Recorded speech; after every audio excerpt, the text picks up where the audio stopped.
Ibu Bapak, Saudara-saudari sedama yang berbahagia, selamat malam, Soti Hontu Namo Buddhaya. Ya, sungguh berbahagia sekali pada malam hari ini saya dapat bertemu dengan Ibu Bapak, Saudara-saudari yang memiliki keyakinan yang cukup kokoh kepada Sang Buddha dan ajarannya, sehingga mau meluangkan waktu yang sangat berharga untuk mengikuti puja bakti pada malam hari ini. Ya, baiklah, pada malam hari ini saya akan menyampaikan sharing Dhamma tentang pikiran terkendali membawa ketenangan. Ya, kita tahu pada umumnya manusia ingin hidup tenang, tentram, damai, sejahtera, harmonis, dan bahagia. Tapi kita lihat di masyarakat, kadang banyak orang-orang yang hidup tidak tenang, tidak tentram, tidak bahagia. Sedangkan kita untuk hidup bahagia, kita harus hidup dengan tenang, tidak dihantui perasaan-perasaan menyesal, bersalah, dan lain-lain. Nah, kita tahu di masyarakat, udaca, kukuca itu sering menghantui kehidupan manusia. Seperti kita ini, karena kita masih memiliki kilesa, kita belum mencapai tingkat-tingkat kesucian, sehingga kita hidup penuh dengan kekhawatiran dan kegelisahan. Kekhawatiran dalam bahasa Pali disebut kukuca. Kukuca itu ada dua hal. Kukuca timbul karena dua sebab. Yaitu yang pertama karena telah melakukan perbuatan yang tidak benar, dan yang kedua karena telah menyia-nyiakan kesempatan untuk berbuat baik. Nah, misalnya ya kita telah melanggar sila, kita telah berbohong gitu. Kita pasti dihantui oleh perasaan menyesal. Aduh, mengapa saya melakukan kebohongan itu? Mengapa saya melakukan penganiayaan? Atau misalnya kita telah berkata kasar kepada orang tua kita. Kemudian kita menyesal, aduh kenapa saya berkata kasar kepada mama saya, papa saya, padahal mereka adalah orang-orang yang berjasa bagi saya. Nah, jadi kita dihantui perasaan bersalah, perasaan menyesal, sehingga hidup kita penuh dengan kekhawatiran. Bisa juga karena ada kesempatan untuk berbuat baik, misalnya kita baru misalnya pada hari suci Katina ya, ada kesempatan untuk berdana kepada sangga. Kemudian kita sia-siakan kesempatan untuk berbuat baik itu. Karena mungkin pada saat itu kita butuh uang, keadaan ekonomi kita sedang kurang baik, sehingga kita dihantui perasaan bersalah, perasaan menyesal. Jadi setiap manusia pada umumnya ingin hidup tenang. Untuk bisa tenang, kita harus jauh dari kekhawatiran, kukuca, dan jauh dari kegelisahan. Tapi kegelisahan dan kekhawatiran itu sering menghantui kehidupan kita. Kekhawatiran, kita bisa khawatir karena telah melakukan kesalahan, melanggar Pancasila Buddhis misalnya, atau telah menyia-nyiakan kesempatan untuk berbuat baik. Sehingga kita akhirnya melihat lagi masa yang sudah lalu itu dan kita menyesal. Itu tidak ada gunanya. Harusnya sih kita lupakan, ya udahlah kalau kita sudah berbuat salah, itu di agama Buddha kalau kita sudah berbuat salah ya sudah kita lupakan saja. Yang penting kita bertekad untuk tidak diulangi lagi kesalahan itu gitu. Karena kesalahan yang sudah kita lakukan itu tidak akan hapus. Jadi kalau kita sudah melakukan kesalahan, sudah berbuat salah, ya kesalahan itu tetap harus kita terima gitu. Nggak mungkin hapus. Ya sudah kalau karma buruk itu berbuah ya udahlah kita terima aja nantinya gitu. Kemudian kalau ada kesempatan untuk berbuat baik kita sudah lewatkan ya sudah. Yang penting kan pasti nanti kesempatan untuk berbuat baik itu pasti akan ada lagi gitu. Nah, jadi ya udah lain kali kalau kesempatan untuk berbuat baik itu muncul kita tidak sia-siakan. Oke, kemudian kita juga bisa gelisah dalam hidup ini kalau kita terlalu merisaukan hari esok. Kita terlalu memikirkan sesuatu yang belum terjadi. Kita umat Buddha, kita boleh punya cita-cita yang setinggi mungkin, harapan yang seluhur mungkin, tujuan yang sebaik mungkin, tapi jangan melekat. Jadi ketika cita-cita kita itu belum tercapai, ya udah kita berusaha melakukan langkah-langkah ke arah tercapainya cita-cita kita itu. Kalau memang tidak tercapai juga ya sudah kita lepas. Nah, jadi kita tidak gelisah. Gelisah itu udaca ya. Kegelisahan itu akan membuat hidup kita tidak tenang, tidak bahagia gitu. Nah, jadi kita lupakan aja. Ya, tapi kita kalau sudah punya cita-cita jangan kita diamin gitu. Kita tetap harus berusaha untuk melakukan langkah-langkah ke arah tercapainya cita-cita kita itu. Ya, mudah-mudahan dengan usaha yang kita lakukan, dengan dukungan karma baik, kehidupan lampau, mudah-mudahan cita-cita kita itu bisa terwujud, tercapai. Oke.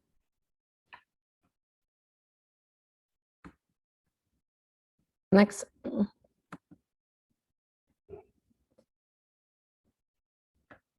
Ya, kita tahu kita bisa hidup tenang kalau pikiran kita juga tenang. Kalau pikiran kita selalu positif. Kalau pikiran kita itu bebas dari pikiran-pikiran buruk ya. Nah, ini ada 3 pikiran buruk yang harus kita kikis dari dalam diri kita. Itu yang pertama disebut abijja. Abijja itu nafsu serakah ya. Kita memang selama belum mencapai tingkat kesucian, kita pasti masih memiliki kekotoran batin, sifat-sifat buruk. Nah, sifat-sifat buruk yang sering muncul dalam pikiran kita itu harus kita kikis perlahan-lahan sampai suatu saat bisa lenyap.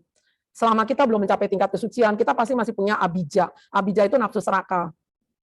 Kita ingin misalnya makan yang enak-enak, ya memang wajar juga sih ya sekali-kali kita makan yang enak-enak boleh. Tapi maksudnya kita jangan terlalu melekat pada makanan. Jadi kalau tidak ada makanan yang enak, kita lalu tidak mau makan, kita ngomel-ngomel gitu ya. Apalagi kan sekarang selama pandemi COVID-19 ini, dari sejak Maret tahun 2020, kita kan di rumah terus kan. Nah di rumah terus, tapi ya bagus juga sih. Jadi ibu-ibu rajin masak. Ya anak-anak harus suka masakan mama gitu, masakan yang ada di rumah. Jangan bilang, aduh bosan masakan mama, saya maunya pergi makan di restoran yang mewah, pergi ke mall dan sebagainya. Nah itu kan tidak baik. Nah itu akan membuat kita hidup tidak bahagia kalau kita memikirkan makanan yang lezat-lezat itu. Ya kita yakin lah pandemi ini pasti akan berlalu. Nanti kalau pandemi COVID-19 ini sudah lewat, sudah berlalu, pasti kan kita bisa kembali makan yang enak-enak gitu ya.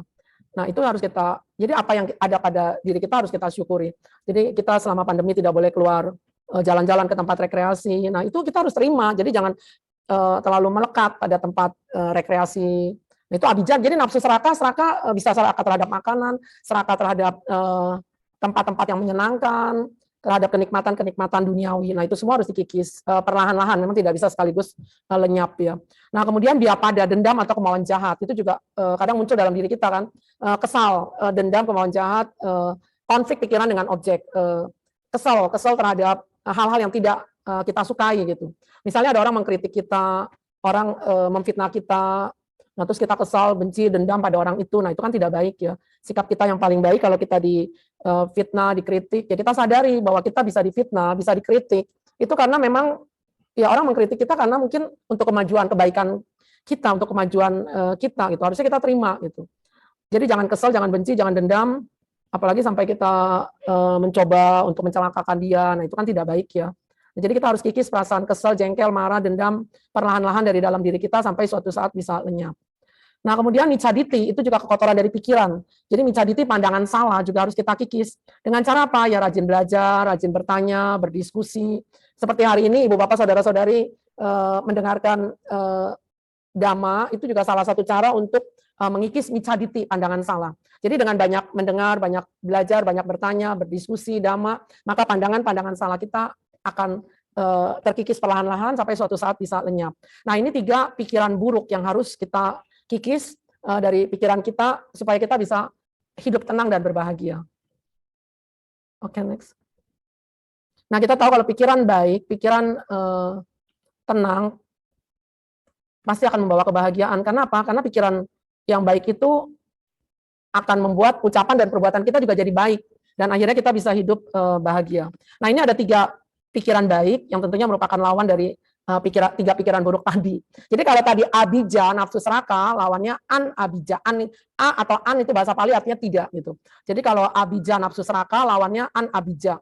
Abija artinya tidak mempunyai nafsu serakah. Jadi kita tidak mempunyai nafsu serakah, kita tidak melekat pada hal-hal yang menyenangkan, tidak melekat pada makanan, tidak melekat pada harta, tidak melekat pada keluarga juga ya. Tapi tidak melekat pada keluarga bukan berarti kita masa bodoh ya. Suami wajib mencintai istri, istri wajib mencintai suami, orang tua wajib mencintai anak-anak, anak-anak wajib mencintai orang tua. Tapi jangan melekat. Jadi kalau pikiran kita melekat pada anak-anak saya, ketika anak kita itu pergi jauh, kita pasti akan sedih gitu. Memikirkan, aduh bagaimana anak saya di sana, di perantauan, apa hidup bahagia di sana, apa makanannya cukup dan sebagainya. Nah kalau kita memikirkan anak-anak kita yang pergi merantau karena menuntut ilmu, karena tugas kemanusiaan dan lain-lain, akhirnya hidup kita tidak tenang kalau kita memikirkan itu terus gitu. Jadi kita harus melepas. Jadi jangan terlalu melekat kepada keluarga juga, terus kepada tempat-tempat rekreasi. Kan kadang orang berpikir, aduh saya udah lama nih tidak pergi ke tempat rekreasi sejak pandemi COVID-19 ini. Terus kita pengen banget, melekat banget pada tempat-tempat yang menyenangkan. Nah, tapi kalau saat ini kita belum bisa pergi, kita mikirin terus akhirnya kan hidup kita tidak tenang dan tidak bahagia gitu. Nah, makanya kita harus lepas gitu ya. Nah, kemudian abhyapada, A itu tidak, bhyapada kan dendam. Abhyapada berarti tidak mempunyai dendam atau kemauan jahat. Jadi pikiran kita berarti penuh cinta kasih, kasih sayang. Jadi kita ingin memancarkan cinta kasih, menyayangi semua makhluk, termasuk ya tentu yang pertama menyayangi keluarga kita. Jadi sebagai anak kita harus menyayangi orang tua kita, mencintai orang tua kita, berusaha membahagiakan orang tua kita karena mereka sudah berjasa besar pada kita kan. Tanpa orang tua anak-anak tidak mungkin bisa hidup. Jadi karena cinta kasih, pengorbanan, didikan, bimbingan yang baik dari mama dan papa, dari kita masih dalam kandungan, kemudian lahir anak-anak sampai sekarang kita bisa hidup seperti ini ya tentu berkat jasa pengorbanan dari orang tua kita. Nah, makanya kalau anak-anak memarahi orang tua itu sangat tidak manusiawi ya, sangat tidak manusiawi gitu. Anak-anak kan harus berbakti kepada orang tua, harus membahagiakan orang tua. Tapi sekarang saya lihat bagus ya di di WA kadang dikirim video-video tentang anak-anak yang berbakti kepada orang tua. Tapi kadang-kadang juga ditampilkan juga anak-anak yang kurang ajar pada orang tua. Nah itu kan, tapi anak-anak yang kurang ajar pada orang tua itu pasti tidak akan bahagia hidupnya nantinya gitu ya. Nah jadi kadang ada anak yang kurang ajar pada orang tua, tapi malah cucunya yang marahin orang tuanya karena dia meminta agar orang tuanya itu menyayangi kakek neneknya gitu. Itu kan bagus ya. Jadi orang tua harusnya memberikan contoh yang baik bagi anak-anaknya. Kalau sebagai orang tua kita menyayangi orang tua kita, nanti anak-anak kita juga akan menyayangi kita sebagai orang tuanya gitu. Jadi kita nggak boleh benci dendam pada orang tua. Karena walau bagaimanapun cerewetnya orang tua, menyebalkannya orang tua, tapi dia ya sebenarnya dia sangat peduli pada anak-anaknya. Cuman memang perhatian orang tua yang terlalu berlebihan pada anak-anak itu kadang membuat anak-anak itu kesal gitu. Tapi kan nggak boleh. Jadi kita anak-anak harus mengembangkan abia pada. Jadi tidak mempunyai kemauan jahat, dendam, kesal pada orang tua. Karena kesal itu juga sifat buruk ya, yang harus kita kikis. Yaitu terhadap orang tua, terhadap guru, terhadap teman, terhadap ya saudara-saudara, terhadap semua makhluk ya. Akhirnya kita harus pancarkan cinta kasih. Nah kemudian pikiran baik itu juga yang termasuk salah satu jenis pikiran baik, yaitu samaditi. Samaditi pandangan benar. Jadi pikiran kita memahami segala sesuatu secara benar karena sudah belajar, sudah mengetahui bahwa sudah bisa membedakan mana baik dan buruk. Jadi kita dengan banyak belajar, banyak bertanya, berdiskusi sehingga akhirnya kita bisa membedakan mana baik dan buruk. Setelah bisa membedakan mana baik dan buruk, kita hanya melakukan yang baik-baik saja. Nah dengan melakukan yang baik-baik saja, maka kita berarti sudah menanam karma baik. Nah dengan banyak berbuat baik, maka kehidupan kita akan menjadi lebih baik dan akhirnya kita bisa hidup tenang. Nah seperti itu kan kalau kita punya tabungan uang di bank, kita bisa hidup tenang. Karena apa? Karena sewaktu-waktu kita butuh uang, kita bisa ambil di bank. Demikian juga dalam hidup ini, kalau kita punya tabungan karma baik yang banyak, maka hidup kita bisa tenang. Karena apa? Karena karma baik itu akan melindungi kita. Hanya karma baik yang akan melindungi kita, menyelamatkan hidup kita. Ya memang kita lihat banyak sih, apalagi di masa pandemi COVID-19 ini ya. Ketika gelombang 2 muncul tuh bulan akhir Juni, awal Juli. Itu kan banyak orang-orang yang kena COVID, kemudian cari rumah sakit, itu di Jakarta ya, saya baca di WA, cari rumah sakit nggak dapat karena semua rumah sakit penuh. Kemudian juga banyak yang meninggal, tokoh-tokoh juga ya, seperti Ketua Permabudi yang lalu Bapak Arif Harsono, kemudian juga itu tuh public speaker tuh seperti Wedianto Hanggoro juga meninggal. Nah itu kan kayaknya mengerikan gitu, kenapa mereka bisa meninggal, padahal mereka kan dalam kehidupan ini banyak berbuat baik kan. Nah, tapi memang tidak ada sesuatu yang terjadi secara kebetulan gitu. Jadi kalau mereka kena COVID kemudian tidak terselamatkan, meninggal, berarti memang ada karma buruk yang sedang berbuah yang harus mereka terima gitu. Seperti baru-baru ini kan kita juga mendengar kabar Vanessa Angel dan suaminya kan meninggal kecelakaan gitu. Itu juga sangat mengerikan ya kalau kita lihat mereka meninggal pada usia muda, meninggal ketika saat sedang bahagianya. Mereka dalam perjalanan gitu. Nah, itu dalam satu mobil 5 orang ya, tapi bisa yang meninggal cuma 2 gitu, sedangkan yang lain 3 bisa selamat.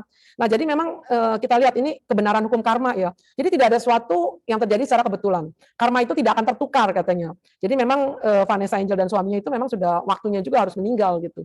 Sedangkan yang supirnya, babysitternya, sama anaknya itu selamat ya berarti memang mereka belum waktunya untuk meninggal juga. Ya kita kalau memang sudah waktunya meninggal, kita akan meninggal dengan cara apapun, bisa dengan kecelakaan, bisa karena dibunuh orang, karena musibah kebakaran dan lain-lain. Nah, makanya kita harus banyak menabung karma baik supaya kita bisa hidup selamat, bisa hidup tenang dan berbahagia. Nah, karena itu kembangkan pikiran-pikiran baik, karena pikiran baik akan membawa ketenangan dan kebahagiaan. Oke, next. Iya, nah kita tahu tadi kan ada 3 pikiran buruk ya, maksudnya pikiran buruk bersumber dari 3 hal. Nah 3 hal ini harus kita kikis. Nah tadi kan untuk mengikis sifat serakah ya, abija, sifat serakah itu lawan dari serakah kan berarti tidak serakah. Kalau tidak serakah berarti mau mengembangkan kerelaan ya. Dulu saya ingat Bante Hutamo ngomongnya kerelaan. Kerelaan, kedermawanan, melepas gitu, melepas ya bisa juga termasuk kerelaan, jadi ikhlas melepas gitu. Seperti orang tua kan tidak melekat pada anaknya. Orang tua wajib mencintai anak-anak, tetapi ketika anak-anak itu pergi karena menuntut pendidikan di luar kota atau di luar negeri atau anak-anak itu menikah, nah orang tua kan harus ikhlas melepas anak-anaknya untuk pergi menempuh jalan hidupnya sendiri gitu. Nah itu kerelaan kita rela melepas anak-anak kita untuk pergi mencari jalan hidupnya sendiri. Atau yang paling tinggi sih kerelaan melepas anak-anak untuk menjadi anggota sangga gitu ya. Jadi para biku, Bante Panyawaro dulu pernah bertanya siapa orang tua yang ikhlas melepas anaknya untuk dididik di dalam sangga gitu. Nah itu karma baik yang tinggi katanya. Jadi orang tua mengantarkan anak-anaknya mengikuti pabaja, menjadi samana pertapa gitu. Nah, itu juga berat ya. Tapi kalau orang tua ikhlas melepas itu karma baiknya tinggi banget gitu ya. Karena saya dengar juga banyak anggota sangga yang awal-awalnya tidak diizinkan oleh orang tuanya gitu. Malah ada yang sempat tidak diizinkan tapi tetap gitu jadi biksuni, jadi anggota sangga gitu ya. Tapi ya harusnya kalau orang tua melihat anak ini memang punya bakat, minat, jalan hidupnya di samana itu di pertapa, jadi anggota sangga, ya harusnya kita ikhlas melepas gitu. Jadi berarti kan tidak melekat pada anak itu. Ya orang tua pasti mencintai anak-anaknya. Tapi pada akhirnya memang anak-anak itu akan pergi menempuh jalan hidupnya sendiri. Jadi orang tua harus ikhlas melepas, kerelaan melepas gitu. Nah, kalau kita orang tua ikhlas melepas kan pikirannya nggak akan sedih. Terus misalnya kalau orang tua ada ikhlas melepas, ya mungkin sesaat ya pisah dengan anak itu pasti sedih. Tapi setelah itu ya kita lihat, oh ternyata anak saya bahagia dengan jalan hidupnya yang sekarang. Ya udah kita kasih gitu. Jadi orang tua pikirannya kan bisa tenang. Tapi kalau orang tua melekat pada anaknya, anak pergi mikirin terus, ya akhirnya nggak bahagia gitu, nggak tentram hidupnya. Nah itu jadi kita harus kembangkan keikhlasan, kerelaan, kedermawanan. Kedermawanan itu maksudnya terhadap harta ya. Jadi kalau harta juga kita tidak melekat. Ya kita tahu memang kita harus bekerja mencari uang dengan cara-cara yang sesuai dengan kebenaran. Tidak melanggar sila, tidak melanggar hukum negara. Nah setelah kita bekerja mencari uang dengan cara yang benar, kemudian kita harus gunakan uang itu secara bijaksana. Ya memang ada yang untuk ditabung, sebagian untuk biaya hidup sehari-hari, dan sebagian lagi ya untuk berdana, untuk membantu orang-orang yang membutuhkan bantuan gitu. Ya sebatas kemampuan kita sih. Nah itu kan kita kedermawanan. Jadi dermawan berarti kita ya mau berdana gitu sesuai kemampuan kita. Misalnya kita dengar, oh ini ada panti asuhan butuh dana, nah kita bisa bantu. Atau kita lihat ada suhu yang sakit gitu. Kan kadang di-share tuh ya biku Bante suhu yang sakit. Nah terus membutuhkan dana, nah kita bisa bantu. Atau ada pembangunan wihara atau ada renovasi wihara, nah kita bantu. Nah itu kan kedermawanan, kita bisa ikhlas melepas sebagian harta kita untuk kepentingan yang lebih besar ya, kepentingan untuk yang hal-hal yang bermanfaat. Nah itu bagus sekali. Jadi berarti kita sudah bisa mengikis an-abija, nafsu jadi kita bisa mengikis abija. Jadi kita berarti memiliki sifat an-abija, tidak melekat, tidak serakah gitu ya. Kemudian yang kedua tadi biapada, dendam atau kemauan jahat itu juga harus dikikis dengan apa? Dengan mengembangkan meta cinta kasih, tidak membenci terhadap siapapun juga. Itu memang tidak mudah ya, apalagi terhadap orang-orang yang telah menyakiti kita, melukai hati kita, memfitnah kita, mungkin ada menghancurkan hidup kita dendam gitu berlarut-larut, itu juga nggak ada gunanya, karena kalau kita dendam berlarut-larut, pikiran kita penuh dengan kebencian, dendam, kemauan jahat, akhirnya hidup kita nggak bahagia gitu. Pasti kan kita mau melakukan aktivitas apapun, wajah orang yang kita benci selalu terbayang-bayang gitu kan, selalu muncul dalam benak kita, akhirnya kita nggak bahagia gitu kan. Sikap kita yang paling baik itu memberikan maaf. Memberikan maaf berarti melakukan abaya dana dalam bentuk pemberian maaf. Ya memang tidak mudah. Kadang orang bilang, wah Bu Meta gampang banget ngomong gitu. Teorinya gampang. Ya sebenarnya teori itu, ajaran Buddha itu, ya memang teori, tapi teori itu kan untuk dipelajari, dihayati, dan dipraktikkan dalam kehidupan kita sehari-hari. Karena kalau kita sudah tahu itu tidak baik, kita sudah tahu membenci orang itu tidak baik, tapi kita tidak mau mengikis kebencian itu, akhirnya hidup kita nggak akan bahagia gitu. Hidup kita tidak akan tenang kalau kita hidup penuh dengan kebencian. Ya biarlah kita memberikan maaf pada orang yang telah menghancurkan hidup kita, dia juga tidak akan luput dari buah karma buruknya gitu. Biarlah kamaniyama yang memberikan akibat buruk bagi orang yang telah melukai kita gitu. Jadi jangan kita yang membalas supaya kita tidak bertambah karma buruknya gitu. Sebab kalau kita membalas kejahatan dengan kejahatan berarti kita berbuat karma buruk yang baru yang akhirnya akan memperpanjang penderitaan kita, rugi kita gitu. Mendingan kita ikhlas memberikan maaf, berikanlah maaf dengan tulus gitu ya. Ya memang orang yang telah melukai hati kita itu untuk melupakan itu nggak gampang gitu. Tapi kita harus pelan-pelan mencoba melupakan kesalahan-kesalahan orang itu. Jadi jangan mengingat lagi kesalahan orang itu. Nah itu nanti memang perlu dengan meditasi, dengan pengertian dhamma yang semakin baik. Dari kita sering belajar dhamma, mendengarkan dhamma, ikut webinar dhamma talk begitu, itu kan bisa menambah pengetahuan dhamma, menambah kebijaksanaan, dan akhirnya nanti praktek dhamma kita juga mudah-mudahan bisa semakin baik. Jadi sifat-sifat buruk kita bisa kita kikis perlahan-lahan. Nah itu yang kedua. Kemudian yang ketiga tadi micaditi. Ya micaditi juga pandangan salah itu akan sangat merugikan hidup kita ya. Bisa membuat kita hidup nggak tenang dengan adanya pandangan salah itu. Misalnya kita menganggap berbohong untuk kebaikan itu baik gitu. Padahal itu nggak baik. Padahal itu juga kurang baik gitu kan. Kan orang bilang, saya kan berbohong untuk kebaikan Bu. Iya berbohong untuk kebaikan. Ya kalau Anda mau lakukan terserah Anda ya. Tapi itu tetap berbohongnya salah gitu. Jadi kalau kita berbohong untuk kebaikan itu ada dua karma yang kita lakukan. Pada saat kita berbohong berarti kita melakukan akusala kama. Kalau tujuannya untuk kebaikan, kita melakukan kusala kama. Jadi ada dua karma yang kita lakukan dan dua-duanya tetap akan kita terima hasilnya. Jadi bukan misalnya keburukannya berbohongnya 50%, kebaikannya 50%, lalu 50 kurang 50 jadi 0 gitu. Itu bukan seperti itu. Kalau hukum karma, ajaran hukum karma bukan seperti itu. Jadi semuanya pasti akan diterima gitu. Makanya kita harus punya pengertian yang benar gitu. Jadi micaditi, pandangan salah itu harus kita kikis perlahan-lahan dengan cara apa? Ya banyak belajar. Kan kita juga diajarkan dhamma ada 3 bagian, itu apa? Pariyati dhamma, belajar teori dhamma. Itu tetap perlu belajar teori. Nah setelah itu pati-pati dhamma, kita mempraktikkan dhamma di dalam kehidupan kita sehari-hari. Jadi setelah kita tahu nih, membenci orang itu tidak baik. Nah kemudian kita berusaha mengikis perlahan-lahan sifat benci yang ada dalam diri kita. Gitu. Apalagi kalau terhadap orang-orang di dalam keluarga ya, seperti dulu kan kadang kita lihat ya, ada mertua yang begitu kejam sama menantunya, lalu menantunya akhirnya balas dendam sama mertuanya. Nah itu juga nggak baik gitu.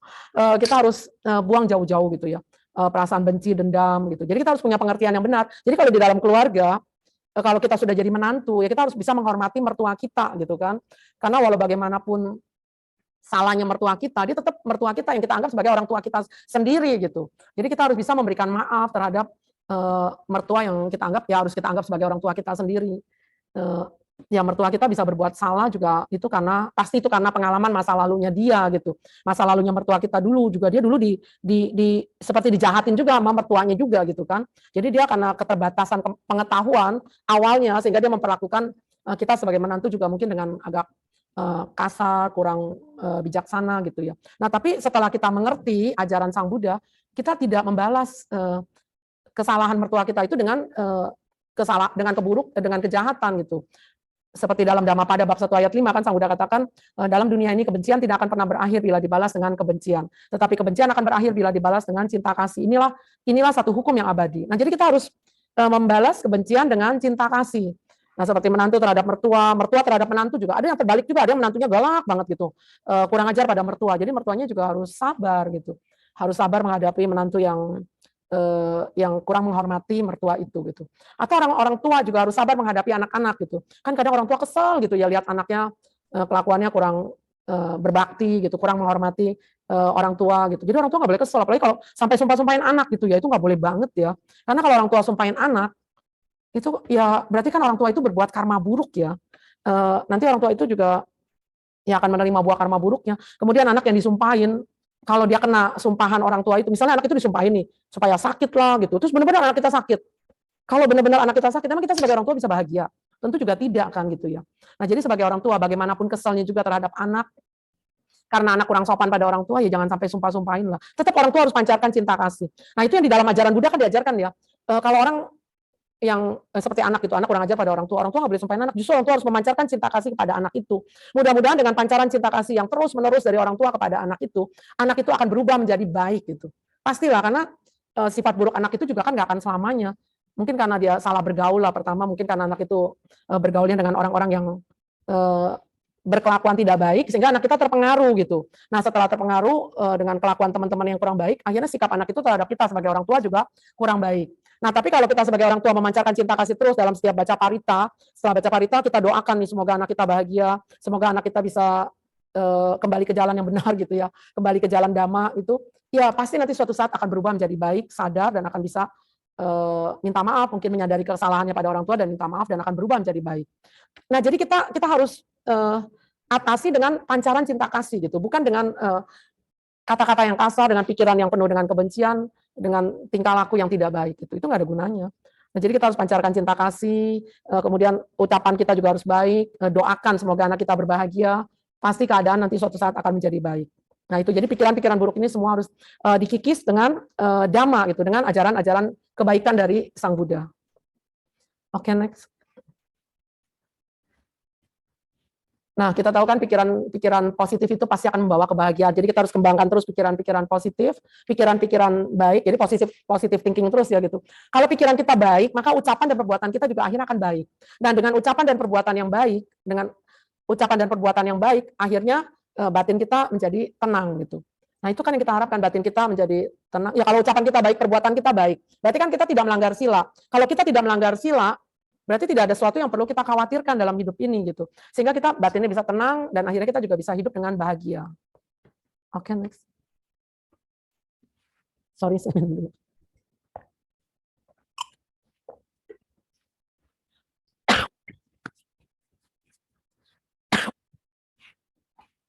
Nah, jadi kita harus ya happy ya, bahagia gitu ya.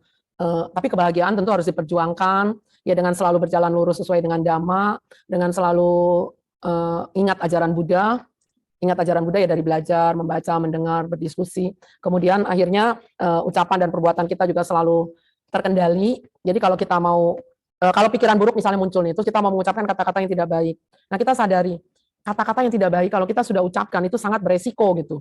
Karena kalau sudah kata-kata tidak baik sudah terlontar, orang itu hatinya sudah terluka, walaupun kita sadar, kita minta maaf, orang itu belum tentu akan memaafkan kita sepenuhnya. Karena kata-kata kita itu akan terngiang-ngiang terus di telinga dia gitu.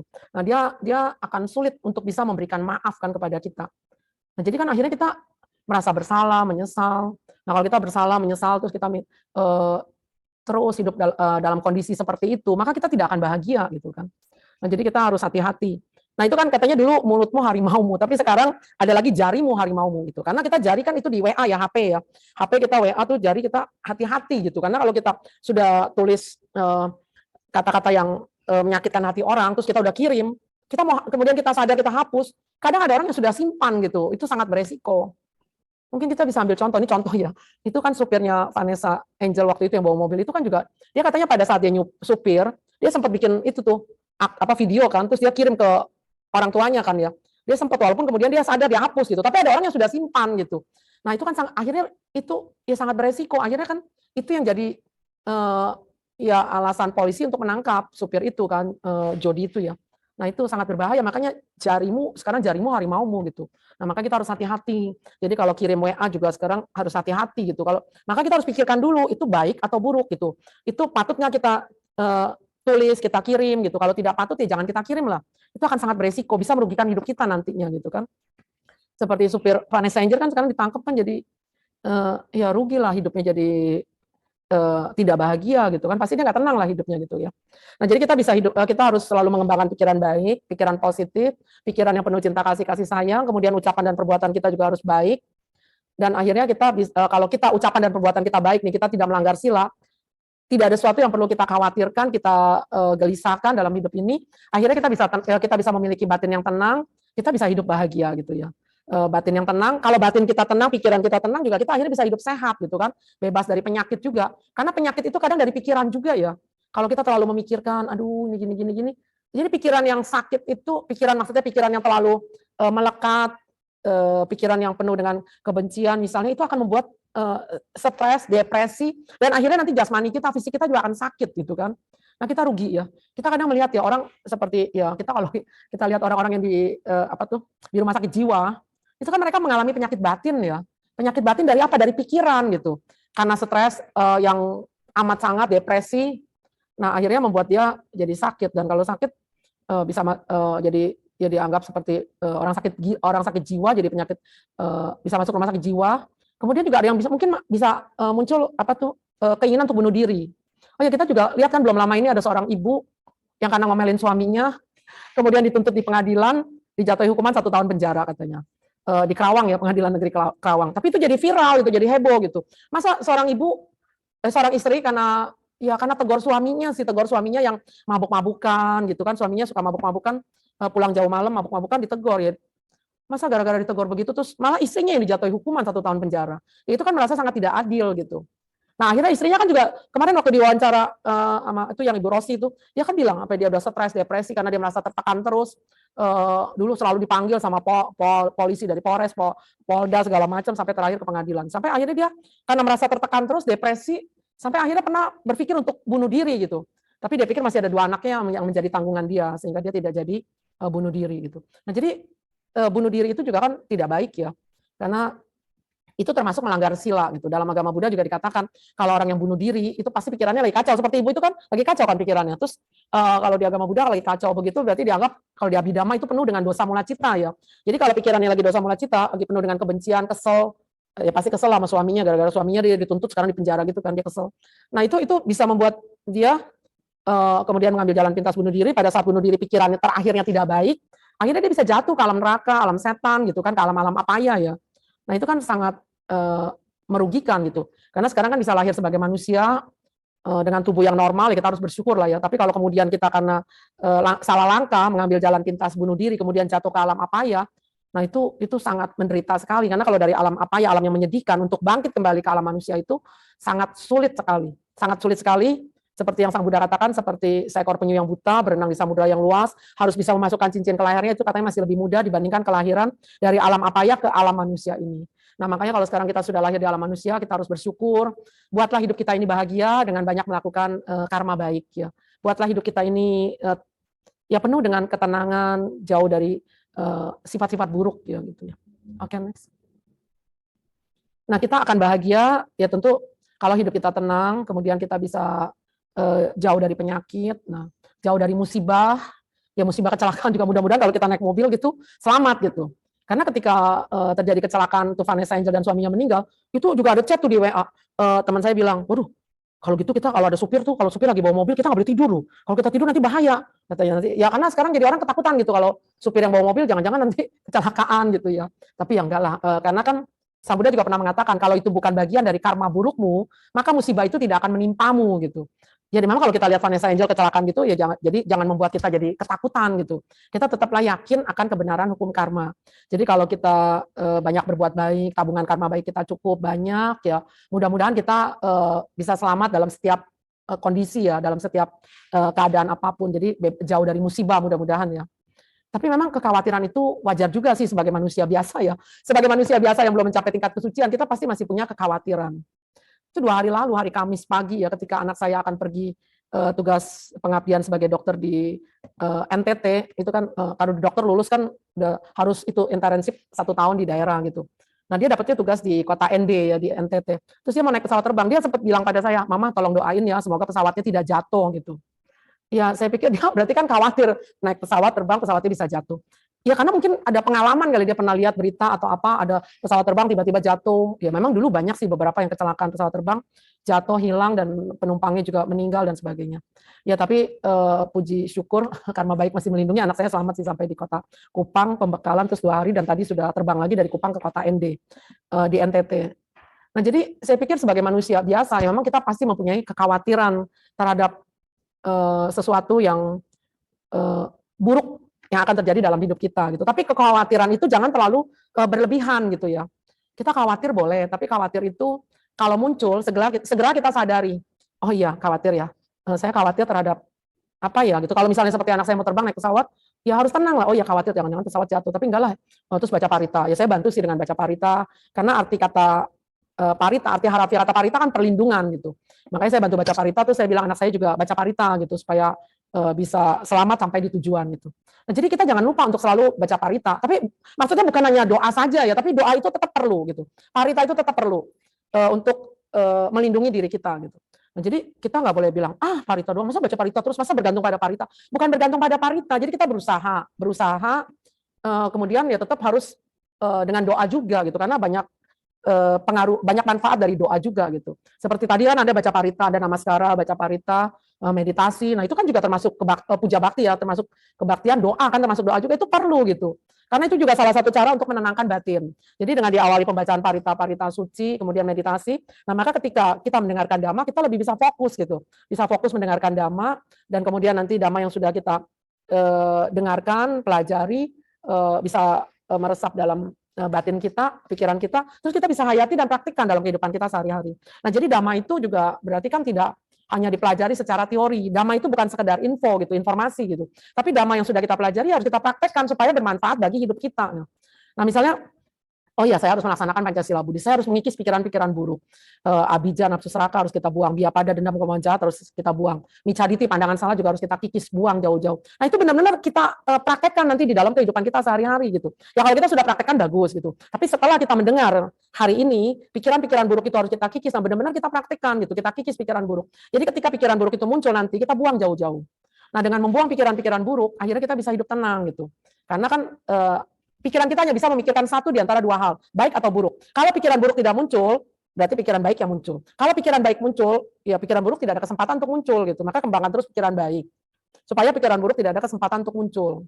Tapi kalau kita biarkan pikiran buruk muncul, misalnya pikiran serakah, kita pikir aduh enak banget gitu makanan ini ya. Kan sekarang juga di WA kan ada di-share video-video makanan tuh kadang.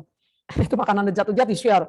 Ada orang makan itu apa tuh babi panggang itu. Saya lihat tuh di video juga. Aduh udah makan dia bilang ini lezat banget, hauce, enak banget itu. Nah itu kan bikin orang jadi nafsu gitu ya. Tapi kalau kita memang udah mau putar video itu mau nonton ya, udah kita nonton aja dengan bijak gitu, UPK. Jadi jangan terlalu melekat ya. Ya sekali-kali bolehlah kalau keuangan cukup gitu ya. Misalnya sebulan sekali atau pada saat hari ulang tahun kita pergi makan lezat bolehlah sekali-kali. Tapi jangan tiap hari. Kalau tiap hari ya nanti apa tuh keuangan kita jadi terganggu gitu kan ya. Kita makan ya jangan terus yang enak-enak terus ya sekali. Biasanya biasa-biasa aja kita makan, nanti sekali-kali boleh makanan-makanan yang lezat. Tapi itu jadi keuangan kita tetap terkendali, teratur gitu. Maksudnya tetap ya terkontrol dengan baik ya keuangan kita. Jadi nggak kita hambur-hamburkan uang dengan untuk hal-hal yang dianggap sebagai kenikmatan duniawi. Nah itu juga kan kurang baik ya. Nah, apalagi kalau kita makan makanan yang lezat-lezat terus, kepiting apa tuh nanti kolesterol tinggi aja timbul penyakit kan kolesterol tinggi. Atau kita terlalu banyak makan akhirnya apa tuh kegemukan, obesitas juga. Obesitas juga sangat beresiko untuk perjalanan hidup ini ya. Karena orang yang terlalu gemuk juga akhirnya jadi kurang sehat gitu. Jadi kita harus ya introspeksi diri kita juga, kondisi kita sekarang bagaimana. Nah, kita harus sesuaikan perbuatan kita dengan ajaran Sang Buddha. Jadi kita harus selalu mempraktikkan Dhamma sehingga kita bisa hidup tenang dan berbahagia. Nah, itu pikiran kita bisa terkendali juga kalau kita sering mempraktikkan meditasi. Nanti kita lihat meditasi itu banyak manfaatnya. Meditasi merupakan ajaran Sang Buddha, perbuatan baik yang paling tinggi ya. Sang Buddha mengajarkan meditasi itu perbuatan baik yang paling tinggi. Karena apa? Karena dengan meditasi kita bisa bebas dari penderitaan gitu ya. Ya memang awalnya sebelum meditasi ya tentu perlu sila yang baik. Karena kalau kita menjalankan Pancasila Buddhis dengan baik, kita punya hiri dan otapa, kita tidak melakukan kejahatan ya. Kalau kita kan punya hiri nih, rasa malu untuk berbuat jahat. Kalau kita mau berbuat jahat, kita pikir nih, aduh nanti kalau ketahuan, nama baik saya tercemar, saya malu gitu ya. Akhirnya nggak jadi kan melakukan kejahatan. Kalau kita mau melakukan kejahatan, kita pikir lagi akibatnya nanti, otapa ya, rasa takut akan akibat dari perbuatan buruk. Kita pikir akibatnya, oh nanti saya akan ditangkap polisi, masuk penjara. Nah akhirnya kan saya nggak jadi melakukan kejahatan gitu ya. Karena kalau kita melakukan kesalahan kita rugi. Misalnya kita kerja di kantor nih udah bagus-bagus gitu. Tiba-tiba kita kesel gitu, terus kita melakukan korupsi. Akhirnya ketahuan, ketangkep, di PHK, rugi gitu ya. Nah, itu zaman sekarang tuh lagi pandemi COVID-19 ini kan banyak perusahaan-perusahaan yang karena terganggu keuangannya akhirnya mem-PHK pegawainya. Nah, kita bersyukur ya kalau kita masih punya pekerjaan gitu. Nah, jadi bekerjalah dengan baik. Itu minggu lalu aja ada mantan murid saya, dia bilang dia udah mamanya telepon. Bu Meta itu namanya Randy. Itu Randy kerja mau berhenti Bu. Katanya apa tuh? Kemarin bulan lalu kenaikan gaji. Dia cuma naik 100.000. Teman-teman itu naik lebih tinggi lagi. Cuma dia doang yang 100.000. Jadi dia kesel dia mau berhenti. Terus saya bilang ke mama, itu mamanya telepon saya, Ci kasih tahu Randy ya, jangan berhenti ya. Sekarang tuh cari kerja nggak gampang. Udah naik 100.000 tuh harus bersyukur. Masih mending lo gaji bisa naik lo di masa pandemi ini. Ya memang perusahaan juga, pimpinan perusahaan juga nggak bisa naikin gaji tinggi-tinggi kan. Karena mungkin pemasukan dia juga dikit gitu. Jadi dan kita nggak boleh iri sama teman-teman kita dengar teman-teman naik gajinya kok beda ya, kok dia lebih tinggi ya gitu loh. Saya cuma 100.000 mungkin dia 200.000, 300.000. Ya syukuri aja apa yang kita dapatkan gitu. Jadi kita jangan kesel. Zaman sekarang kalau kesel berhenti itu repot banget loh. Cari kerja baru belum tentu dapat gitu. Ini sorry saya cerita anak saya aja. Kan kerja udah lulus S1 S2 di Taiwan terus dia kerja sekarang. Nah, sekarang dia kemarin untung perpanjang SIM bisa ya. Perpanjang itu paspor di kedutaan besar Indonesia di Taiwan bisa. Tapi perpanjang SIM nggak bisa gitu. Jadi SIM Indonesia terpaksa ya udah mati gitu. Terus dia waktu dia balik dulu pernah bikin SIM internasional juga. Ternyata SIM internasional juga tidak bisa diperpanjang karena SIM Indonesianya itu udah mati gitu. Jadi karena SIM Indonesianya juga tidak bisa diperpanjang berarti mati. Jadi SIM internasional juga terpaksa mati gitu. Terus dia rencana mau pulang ke Indonesia. Saya bilang buat apa? Karena kalau dia pulang ke Indonesia berarti dia harus cuti kerja, terus di Indonesia nanti di karantina, terus dia perpanjang SIM, terus dia balik lagi juga di karantina lagi gitu. Mending kalau bosnya masih mau terima kerja, siapa tahu nggak dikasih cuti, dia cuti ngotot mau pulang, cuti, terus nanti lebih bahaya gitu. Nanti kalau dia balik lagi nggak dapat pekerjaan, di PHK kan repot. Karena di Taiwan juga ternyata banyak perusahaan-perusahaan juga yang mem-PHK pegawainya gitu. Nah jadi saya bilang anak saya udah nggak usah, biarin SIM aja, SIM mati udah nggak usah perpanjang, nanti aja 5 tahun lagi juga nggak apa. Maksudnya 2-3 tahun lagi juga nggak masalah gitu, daripada dia ke Indonesia cuma buat perpanjang SIM saja gitu. Jadi kita harus bijaksana di dalam menjalani hidup ini. Jadi kita melihat mana yang lebih besar manfaatnya gitu. Nah, jadi kita harus bijaksana di dalam mengambil keputusan gitu ya. Di dalam mengambil keputusan. Jadi jangan terlalu gedebak-gedebuk sampai salah langkah gitu. Karena kalau kita udah salah langkah, kita menyesal pun, nangis pun udah nggak ada gunanya gitu kan. Misalnya kita udah di PHK itu kita mohon-mohon pada bos kita supaya kita tetap dikasih pekerjaan gitu. Ya udah nggak bisa lah. Kalau bos sudah PHK kita mana bisa kita nangis-nangis juga sampai air mata berdarah juga katanya nggak bisa. Ya bos pasti tetap ada pendirian gitu. Nah makanya saya anjurkan kepada anda semua yang masih mempunyai mata pencaharian, sama jiwa ya, mata pencarian benar ya lakukan terus gitu. Bersyukurlah bahwa kita masih punya pekerjaan, bekerjalah dengan rajin dan tekun, dengan penuh keikhlasan gitu. Jangan kita bekerja tapi ngomel-ngomel bos kita. Nah itu kan sangat tidak bijaksana. Kalau akhirnya ada yang ngaduin ke bos kita bisa dipecat gitu kan. Dan zaman sekarang mencari pekerjaan itu tidak mudah. Jadi tetaplah bertahan, ya enjoy lah gitu. Maksudnya kita jangan kesel, jangan iri hati gitu, jangan punya kemauan jahat. Tadi biar ada kan kemauan jahat kan, kesel sama bos kita, kok bos nggak adil sih, naikin gajinya nggak adil, kok saya cuma 100.000, teman-teman saya gajinya naiknya lebih tinggi gitu.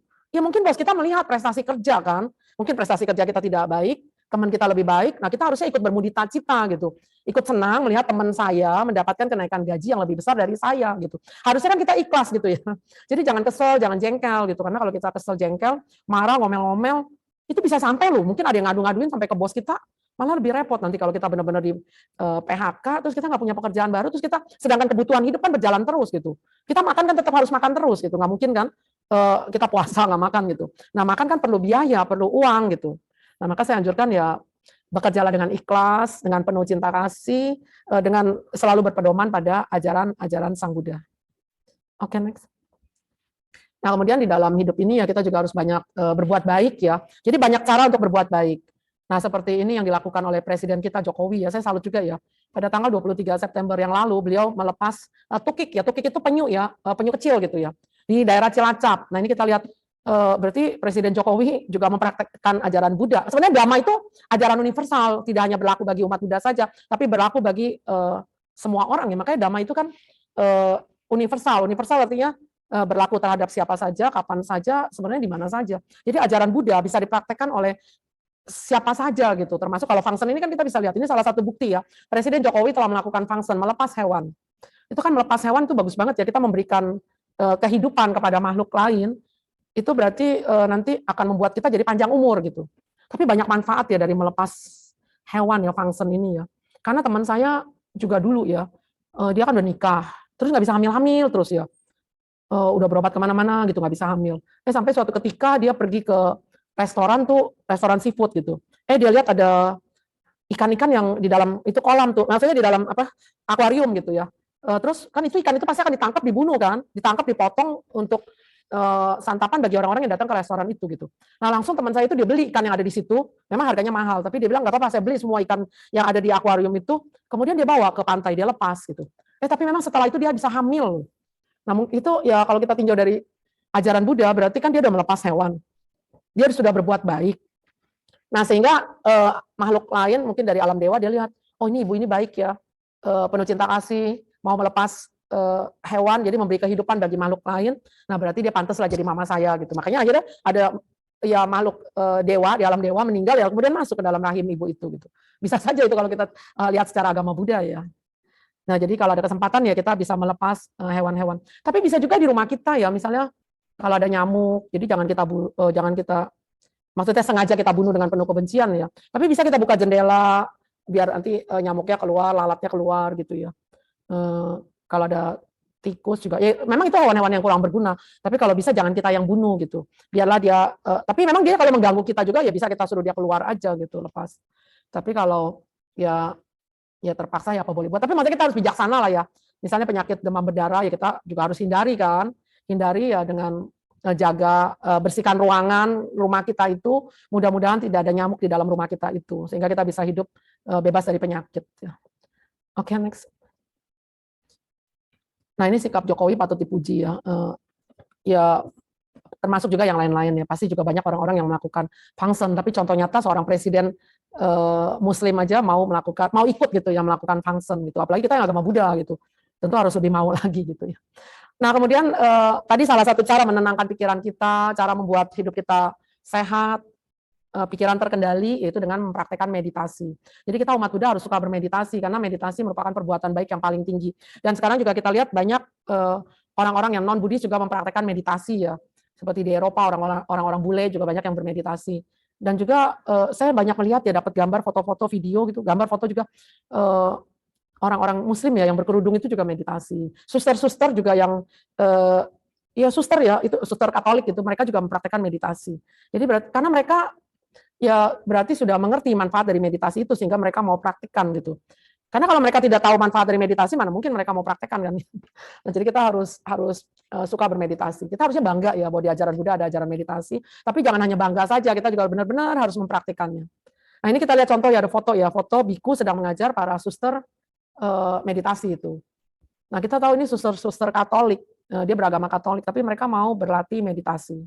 Nah, itu bagus banget. Karena meditasi kan ajaran Buddha kan universal.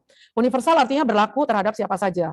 Jadi kalau orang-orang yang non-Buddhis merasa ajaran ini bermanfaat, dia akan praktikkan gitu. Jadi sepertinya ya mungkin ada 1-2 orang yang non-Buddhis itu ikut meditasi nih. Terus dia lihat bagus nih, makanya diajarkan di lingkungan dia, di lingkungan mereka bahwa meditasi itu bagus, maka praktikkan gitu. Nah, akhirnya kan dipraktikkan seperti ini. Ya kita lihat suster ini mempraktikkan meditasi bagus sekali karena banyak manfaat yang akan kita peroleh dari mempraktikkan meditasi. Artinya salah satunya apa? Antara lain apa? Kedewasaan batin ya. Jadi dengan mempraktikkan meditasi kita akan mempunyai kedewasaan batin. Artinya kita tidak mudah cengeng ketika menghadapi berbagai kesulitan hidup. Tidak mudah emosi ketika kita menghadapi hal-hal yang tidak menyenangkan. Itu terutama pimpinan ya, bos-bos di perusahaan, punya pegawai, anak buah misalnya. Itu perlu praktek meditasi ya. Karena kalau bos melihat ya anak buahnya melakukan kesalahan, dia kesel, jengkel, terus dia ngomel-ngomel terus. Nah, itu kan nggak ada gunanya gitu. Kalau dia ngomel-ngomel, tambah karma buruk. Kita kan kalau dulu ya sewaktu offline gitu, sebelum pandemi kan banyak yang masih punya pembantu di dalam rumah ya. Maksudnya sekarang apa asisten rumah tangga gitu ya. Cuman sekarang memang saya dengar banyak sih orang yang tidak punya lagi asisten rumah tangga gitu. Karena dia pikir lagi pandemi udah kerja sendiri aja lah ngapain gitu. Itu kalau kerja sendiri sih nggak masalah. Tapi kalau kita punya asisten rumah tangga, kita kan kadang melihat, oh asisten rumah tangga kita ini kerjanya kurang bersih lah, bersih-bersih rumah tuh debu-debu kadang masih ada. Dulu ada tuh teman saya cerita, debu-debu masih ada. Waktu dia pulang kampung saya bersih-bersihin, gila, kotor banget itu. Di bawah kolong meja saya angkat, kotor banget gitu. Ya karena mungkin asisten rumah tangga kita itu bersihnya nggak sampai ke kolong-kolong gitu. Nah kita jangan marah-marah, ngomel-ngomel, nggak ada gunanya kan. Nah jadi kita harus sabar gitu ya. Nah itu perlu dengan meditasi. Kalau kita suka mempraktekkan meditasi, kita akan punya sifat sabar. Maksudnya bisa mengendalikan emosi kita gitu ya. Karena saya ingat dulu Bapak Cornelis Wowo juga pernah bilang ya, kalau dia pinter, mana mungkin dia mau jadi asisten rumah tangga gitu kan. Mendingan dia kerja kantor gitu kan, kalau dia punya ilmu dia pinter gitu. Nah jadi karena dia kurang cerdas, kurang pinter gitu, makanya dia mau jadi asisten rumah tangga kita gitu. Ya jadi kalau dia melakukan kesalahan, ya kita berikan maaf aja gitu, kita berikan maaf, supaya kita tidak kesel, tidak kecewa, tidak ngomel-ngomel, sehingga karma buruk kita tidak bertambah gitu. Nah itu perlu dengan meditasi, maka kita harus rutin mempraktekkan meditasi. Itu praktek meditasi yang paling bagus sih, rutin kita lakukan walaupun tidak lama gitu ya. Yang penting misalnya tiap pagi atau tiap malam kita praktekkan 5 menit, 10 menit itu, tapi yang penting tiap hari itu lebih bagus daripada kita praktek sehari tapi 2 jam gitu ya. Setelah itu kita nggak praktek-praktek lagi gitu. Itu kan manfaatnya ya ada bermanfaat juga. Cuma kalau praktek meditasi cuma sebulan sekali, tapi sekali praktek 2 jam, lebih bermanfaat sih kita meditasi tiap hari, tapi cuma 10 menit gitu. Tapi yang penting tiap hari terus menerus gitu. Karena kan seperti kita membuat sumur, menggali tanah ya. Kita kalau mau membuat sumur kita gali ini. Kalau kita gali tiap hari, walaupun dikit-dikit tanah kita gali-gali kan lama-lama sumurnya jadi gitu. Tapi kalau kita sekali gali 1 meter, terus kita berhenti 1 bulan lagi baru gali, sumurnya nggak jadi gitu kan. Lebih baik dikit-dikit kita gali-gali, lama-lama sumurnya akan jadi juga gitu. Itu perbandingan sih ya. Jadi meditasi lebih baik rutin tiap hari. Nggak usah lama-lama, tapi yang penting kita lakukan dengan rutin, itu akan lebih bermanfaat, lebih membawa ketenangan batin gitu.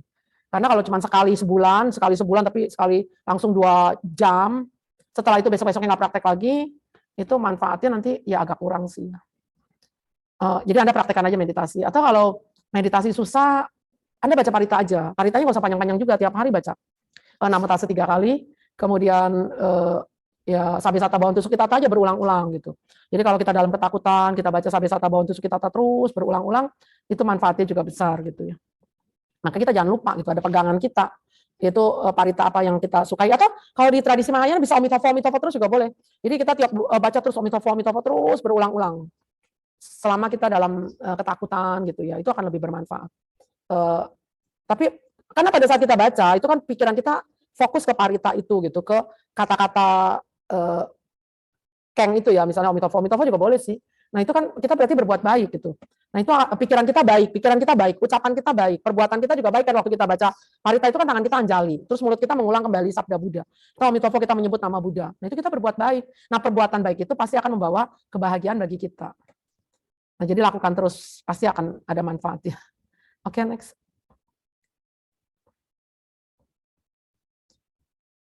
Nah ini juga pesan dari Sang Buddha juga sangat bagus ya. Jadi kita jangan bergantung kepada siapapun, karena diri kita adalah pelindung kita. Jadi buatlah pulau bagi dirimu sendiri, pelindung bagi dirimu. Jadi kita harus bisa berlindung kepada diri kita sendiri, maksudnya. Jadi kita berlindung kepada Buddha Dhamma Sangha ya. Tapi dengan berlindung kepada Buddha artinya aku memilih Buddha sebagai guru dan teladanku. Jadi berarti kan kita intinya kalau berlindung kepada Buddha, kita akan berusaha menjadi baik seperti Buddha kan, mempraktekkan ajaran-ajaran Buddha. Berlindung pada Dhamma, berarti kita yakin bahwa Dhamma itu pasti benar. Dhamma itu harus saya praktikkan supaya bisa membawa saya ke arah pembebasan diri dari duka. Kita berlindung kepada Arya Sangga, kita yakin bahwa Arya Sangga itu persaudaraan para biku yang telah mencapai tingkat-tingkat kesucian karena mempraktikkan ajaran Sang Buddha. Nah, jadi kita juga harus mempraktikkan ajaran Sang Buddha sehingga kita juga bisa menjadi pelindung, bisa membuat perlindungan yang aman bagi diri kita gitu. Kita bisa membuat pulau bagi diri kita sendiri. Jadi kita jangan cari perlindungan di tempat-tempat lain gitu. Seperti orang mau berlindung dari kesulitan dengan pergi ke tempat-tempat keramat gitu, itu kan nggak baik ya. Itu bukan perlindungan yang aman gitu. Jadi perlindungan yang aman yaitu berlindung kepada Buddha, Dhamma, dan Sangha, yang berarti juga berlindung kepada diri kita sendiri. Jadi kita harus bisa membuat perlindungan yang aman bagi diri kita sendiri. Oke, next. Nah ini juga saya cuplikan sabda Buddha yang terdapat dalam Dhammapada ya. Dhammapada ya, intinya sih kita terlindung oleh pikiran baik kita sendiri. Jadi kita tidak bisa berlindung kepada orang tua kita. Seperti anak-anak tidak bisa berlindung pada orang tua selamanya ya. Karena orang tua itu suatu saat kan akan pergi gitu. Jadi nggak mungkin akan menjaga anaknya terus-menerus.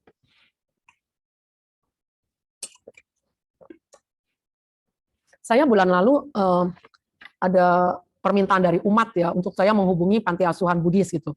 Karena kisahnya gini, jadi anak itu, nah makanya anak itu kan salah, nggak bisa berlindung pada orang tua selamanya.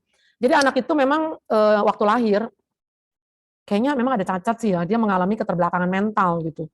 Terus dia nggak bisa sekolah, jadi keterbelakangan mental berarti IQ-nya memang agak kurang banget gitu.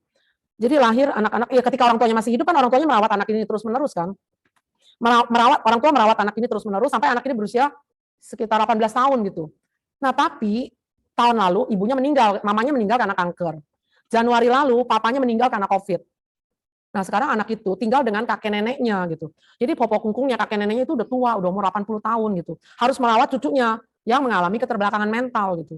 Nah itu untung masih ada kakek neneknya. Sekarang kakek neneknya juga udah tua banget, udah kasihan banget gitu.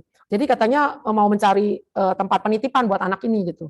Saya coba cari, ya tanya saya udah hubungin panti asuhan. Tapi katanya panti asuhan itu nggak bisa, dia terima cuma anak-anak dan bayi. Terima bayi dan anak-anak. Kalau udah umur belasan seperti ini 18-19 tahun, paling diterima kerja gitu di panti asuhan itu gitu. Tapi boro-boro kerja, anak ini kan mengalami keterbelakangan mental kan. Sekolah aja cuma SD nggak lulus, sampai SD aja nggak lulus gitu. Jadi kalau dia dulu misalnya anak ini ya nggak gitu, masalah anak ini normal lah ya. Kalau dia udah yatim piatu umur 19 tahun, itu suhu masih mau terima sebagai karyawan panti asuhan gitu. Tapi kalau dia ya nggak bisa kerja lah, sekolah SD aja nggak lulus gitu. Ya gimana, suhu nggak bisa tampung di panti asuhan itu kan cuma diterima anak bayi dan anak-anak gitu. Nah makanya kasihan juga ya. Saya terpaksa menjawab. Terus suruh cari panti asuhan lain tempat penitipan. Saya coba cari-cari. Nggak bisa juga. Katanya kalau mengalami keterbelakangan gitu paling maksudnya dititip ditaruh di dinas sosial gitu. Tapi kalau ditaruh di dinas sosial itu katanya si perlakuannya mungkin nggak cocok bagi anak ini gitu ya. Karena kakek neneknya nggak tega lah gitu kalau anak ini taruh di dinas sosial gitu. Jadi sekarang masih jadi tanggungan kakek nenek ini. Tapi memang ya kasihan juga nanti kalau suatu saat kakeknya meninggal, neneknya meninggal, anak itu bagaimana gitu ya. Saya juga pikirin sih, tapi ya solusinya gimana sampai sekarang juga belum dapat gitu. Nah makanya jadi anak-anak nggak bisa berlindung kepada orang tua. Makanya di sini katakan bukan ayah, ibu, sanak saudara yang bisa melindungi kita, tapi yang bisa melindungi kita adalah pikiran kita yang terkendali, itu yang akan melindungi kita gitu. Nah makanya kita harus selalu kembangkan pikiran baik, pikiran yang terkendali, supaya ucapan dan perbuatan kita juga baik, bisa terkendali juga. Oke, terima kasih. Jadi inti dari ceramah saya pada hari ini kan topiknya kan pikiran terkendali membawa ketenangan. Nah kita tahu setiap orang pasti ingin hidup tenang dan berbahagia. Untuk bisa hidup tenang tentu kita harus memiliki pikiran-pikiran yang terkendali. Pikiran yang terkendali artinya pikiran yang bebas dari kebencian, dendam, iri hati, pikiran-pikiran jahat gitu, pikiran-pikiran buruk ya. Nah, jadi kita harus selalu mengembangkan pikiran-pikiran baik, pikiran yang penuh cinta kasih, kasih sayang, pikiran-pikiran yang positif. Karena dengan memiliki pikiran yang positif, dengan selalu mengembangkan pikiran-pikiran baik, maka ucapan dan perbuatan kita juga akan menjadi baik. Nah, kalau kita selalu mengucapkan kata-kata yang baik, walaupun kadang-kadang kita lepas kontrol ya, suka lupa, suka keceplosan gitu, terlepas ucapan-ucapan yang tidak baik. Tapi harus segera kita sadari gitu. Jadi kita harus selalu berusaha mengendalikan ucapan kita, ucapkanlah kata-kata yang baik, kemudian lakukanlah perbuatan-perbuatan yang baik dengan tangan dan kaki kita ini. Karena dengan pikiran yang terkendali, pikiran yang positif, pikiran yang baik, ucapan dan perbuatan kita juga baik, berarti kita melakukan kebaikan, maka perbuatan baik itu akan melindungi kita. Perbuatan baik akan membuat hidup kita tenang. Karena kalau kita tidak pernah melakukan kesalahan, kalau kita tidak melakukan kesalahan, kita tidak melanggar Pancasila Buddhis, maka tidak ada sesuatu yang perlu kita khawatirkan di dalam hidup ini. Tidak ada sesuatu yang perlu kita gelisahkan di dalam hidup ini. Nah, kalau kita tidak khawatir, tidak gelisah, berarti kita hidup tenang. Batin kita tenang, pikiran kita tenang, karena kita punya keyakinan bahwa tabungan karma baik saya bisa melindungi saya, bahwa perbuatan baik yang saya lakukan bisa melindungi saya gitu. Nah, dengan keyakinan akan kebenaran hukum karma, keyakinan bahwa dengan keyakinan pada kebenaran hukum karma, dengan tekad aditana bahwa saya akan terus berbuat baik, maka akhirnya kita bisa hidup tenang dan berbahagia. Mungkin demikian, terima kasih. Soti Hontu, Namo Buddhaya.